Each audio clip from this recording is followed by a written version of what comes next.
मामा TV. गरीब versus अमीर की भूख। एक गांव में गोपाल नाम का एक व्यक्ति रहता था। वह अपनी बीवी राधा और बेटा मुन्ना के साथ रहता था। वह बहुत गरीब था। जो कुछ भी काम करके लाता था वह 2 वक्त की खाने में चला जाता था।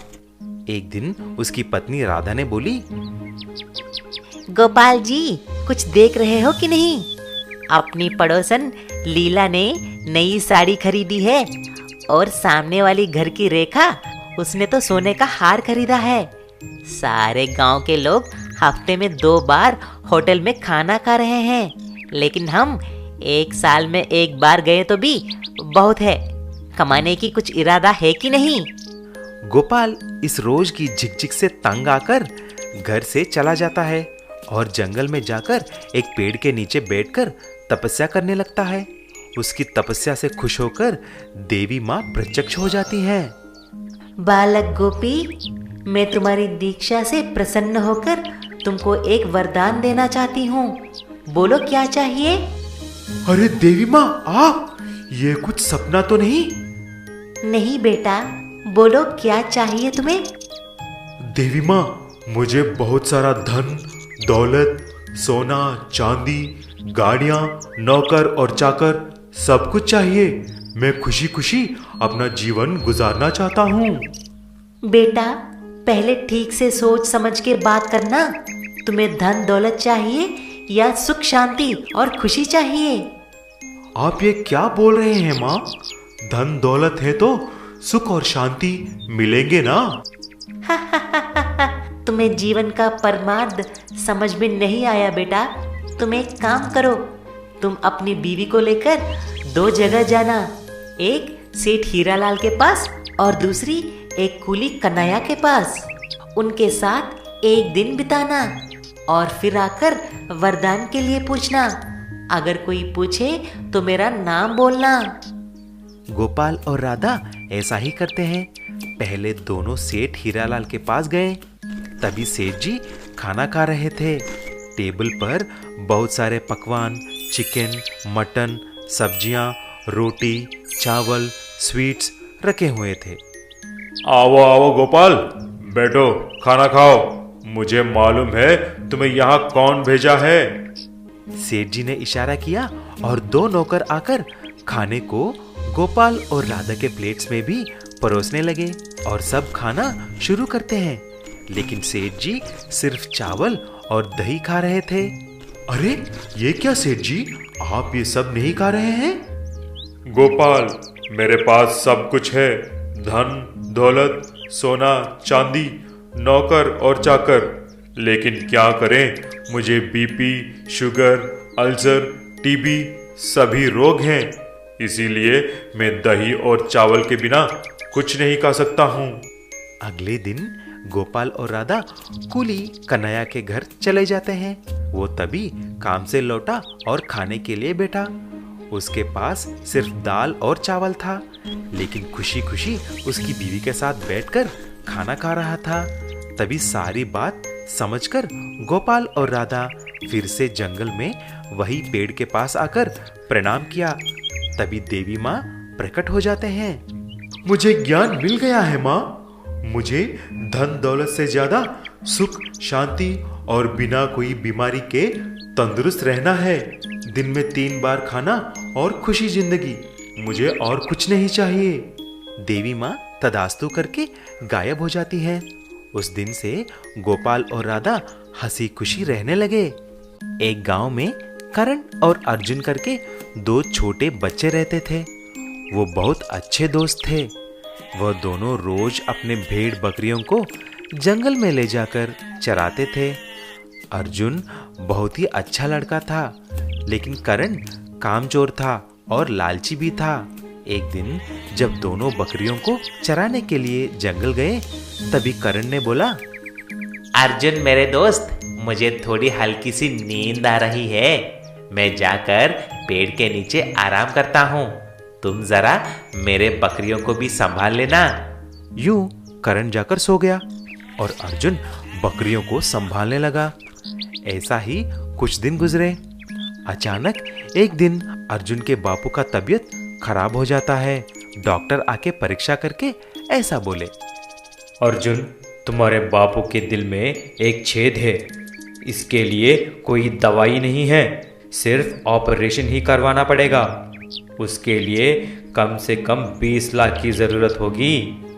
ये सुनकर अर्जुन बहुत परेशान हो जाता है और पैसों की इंतजाम करने के लिए देखता है। एक दिन जब फिर से अर्जुन और करण जंगल गए, अचानक एक दरवाजा बंद होने का आवाज सुनते हैं। जब वह दोनों कुछ झाड़ुओं के पीछे जाकर देखा तो वहां पर एक पुराना दरवाजा था।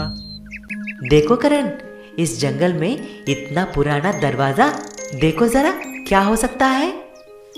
चलो यार, पहले अंदर जाकर देखेंगे, क्या पता इसमें सोना या पैसा मिल सकता है। तो ऐसा सोचकर दोनों अंदर जाते हैं। अंदर जाते ही वहां पर सारे चीज पैसों से बना हुआ था। ढेर सारे नोटों के बंडल पड़े हुए थे। जहां भी देखो सिर्फ पैसा ही पैसा था। यार अर्जुन, लगता है किस्मत निकल पड़ी हमारी। देखो कितना पैसा है। चलो चलो, जितना ले सके बांध लो, हम करोड़पति बन जाएंगे। करण, मुझे लग रहा है कि ये चोरी की पैसा है। अगर हम पकड़े जाएंगे तो हमारी जान भी जा सकती है। वो सब छोड़ दो यार, भूल गए क्या तुम्हारे बापू का इलाज भी करवाना है। कुछ मत सोचो और पैसा लेके निकलो यहाँ से। यूं करण और अर्जुन थैलियों में कुछ पैसे लेकर वहां से चले गए। उन पैसों से अर्जुन ने अपने पिताजी का इलाज भी करवाया और बचे हुए पैसों से एक दूध का दुकान खोलता है। लेकिन करण सारा पैसा अय्याशी करने लगा। उसने एक नया कार और स्पोर्ट्स बाइक भी खरीदा। ऐसा वह सारा पैसा खर्चा कर लिया। एक दिन करण अर्जुन के पास आया और ऐसा बोला, चलो यार, फिर से उस अंडरग्राउंड मनी हाउस में जाना है। मेरा पैसा खत्म हो गए हैं। यार मैं नहीं आऊंगा, वो चोर हमको पकड़ने के लिए देखते ही होंगे, बहुत खतरा है। अर्जुन के बात करण ने नहीं सुना और मनी हाउस में चला गया। उसका पीछा करते हुए अर्जुन भी जाता है। तभी अर्जुन ने देखा कि डाकू मंगल सिंह और उसके आदमी करण को अंदर पकड़ लेते हैं। तुरंत अर्जुन जाकर पुलिस को बुलाकर लेके आता है। पुलिस उस मनी हाउस के अंदर जाकर मंगल सिंह और उसके डाकुओं को गिरफ्तार कर लेते हैं। शाबाश बेटा अर्जुन, तुमने अच्छा काम किया। तुमने अपने दोस्त को और सारे गांव को इन डाकुओं से बचाया है। राज सिंह सेठ जी शिवपुर नाम के गांव में बड़ा व्यापारी थे। वह सब लोगों को खेती करने के लिए पैसे उधार देते थे। वह बहुत अच्छा आदमी था, किसी को पैसों के लिए तंग नहीं करता था। उसी गांव का रहने वाला विक्रम उसके बीवी और बेटे के साथ रहता था। उसके पास जमीन था, लेकिन बारिश ना होने की वजह से खेती बाड़ी नहीं हो पाती थी। एक दिन उसकी बीवी ने बोली, अजी आप उदास मत रहो, हम कुछ न कुछ हल निकालेंगे। मैं जाकर किसी घर में काम कर लूंगी। तुम्हें पता नहीं पारो, अपने बीवी बच्चों को 2 वक्त का खाना नहीं दे पा रहा हूँ। इसका मुझे कितना दुख है। अरे आप ऐसा मत बोलिए जी, खेती नहीं तो सही कुछ और काम ढूंढ लेना। मैं जाकर राजा सिंह के यहाँ कुछ काम के लिए पूछता हूँ। ऐसा वह राजा सिंह सेठ के पास गया। सेठ जी, अब मुझे ये खेती वेती कुछ नहीं करनी, मुझे कुछ और काम है तो बोलिए। घर में बीवी बच्चे भूखे मर रहे हैं, मैं कुछ भी करने के लिए तैयार हूँ। ऐसा बोलते ही राजा सिंह ने एक आदमी को फोन लगाया। उसके बाद विक्रम से ऐसा बोला, अरे विक्रम भाई, तुम एक नेक आदमी हो, इसीलिए मैं स्पेशल रिकमेंडेशन करके एक काम ढूंढ लिया है खास तुम्हारे लिए। लेकिन तुम कुछ भी सवाल जवाब नहीं पूछना है। तुम्हें एक 10 पहिए वाला ईंट का ऑटो दिया जाएगा। तुम्हें चुपचाप उसे लेकर एक मैकेनिक शॉप में पहुंचाना है, ठीक है? अगले ही दिन जब वह ऑटो लेने राजा सिंह के घर आया तो 10 पहिए वाला ईंट का ऑटो देखकर चौंक जाता है। तभी राजा सिंह ने एक एड्रेस का चीटी दिया। विक्रम उस ईंट के ऑटो को लेकर दूसरे गांव में एक मैकेनिक शॉप में पहुंचाया। उधर 2 मैकेनिक थे। उन दोनों ने मिलकर एक एक करके सारे ईंट को निकाल देते हैं और सिर्फ ऑटो के बॉडी को और इंजन को छोड़ देते हैं। अरे ये क्या भाई, आपने तो सारे ईंट को निकाल दिया। अरे तुम चुपचाप से ऑटो को फिर से राजा सिंह के पास छोड़ दो। जब विक्रम ऑटो को फिर से सेठ के पास छोड़ दिया तभी सेठ ने उसे 10,000 रुपए देते हैं। उन पैसों को लेकर खुशी से अपने बीवी को दिया। ये क्या है जी, एक ट्रिप के लिए 10,000 रुपए? मुझे दाल में कुछ काला लग रहा है, आपको कुछ शक नहीं हुई? ये सब सुन के विक्रम का बेटा विनोद को शक हो जाता है।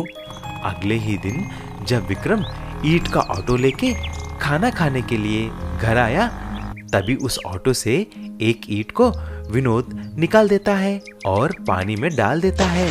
कुछ ही देर में ईंट का रंग निकल गया और सोने के रंग में बदल गई। अच्छा, पापा को उल्लू बना के वह सेठ पापा से सोने का स्मगलिंग करवा रहा है। मैं अभी उसको मजा चखाता हूँ। ऐसा विनोद सारा बात पुलिस को बोल देता है। तभी पुलिस ईंट के ऑटो के साथ जाकर राजा सिंह और उसके मैकेनिक को भी गिरफ्तार कर लेते हैं। शाबाश बेटा, तुम्हारी वजह से अपने पापा को गिरफ्तार होने से बचा लिया और एक बड़े स्मगलर को भी पकड़वाया। Very good.